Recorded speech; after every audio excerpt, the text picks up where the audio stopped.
Hi guys! Welcome back sa aking vlog, and for today's video, isi-share ko sa inyo kung paano nga ba nakakuha ng Quezon City bag or yung pinamimigay ni Mayor Che Belmonte, yung pamaskong handog ko, no? So ito, kanina umaga may mga, kanina umaga lang talaga to guys. May mga taga-barangay na nag-iikot and namimigay sila ng mga stuffs, so kailangan meron kang Quezon City ID. Ito talaga yung hinahanap nila, and then ililista nila, and then pipirma ka lang, then after that pupunta ka sa barangay and dala mo dapat yung ID mo, and then yung Xerox nito para i-verify, then saka kayo mabibigyan ng bag. So ito na nga guys, bubuksan natin kung ano nga ba talaga yung laman, kahit na nakikita na natin sa Facebook kung ano talaga yung mga nakalagay. So makikiuson lang tayo, no? So ito na siya. Ayan.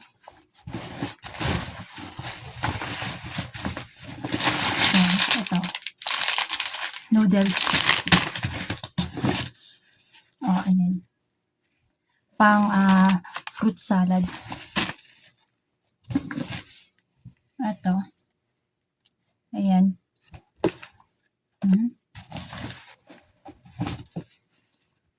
Ayan, corned beef. And then ayan, bitlog.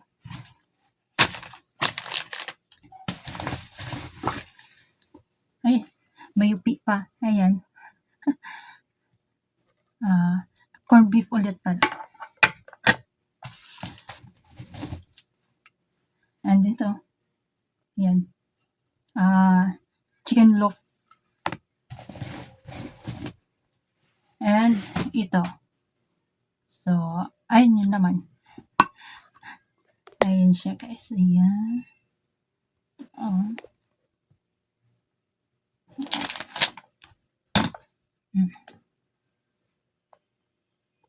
Ayan siya.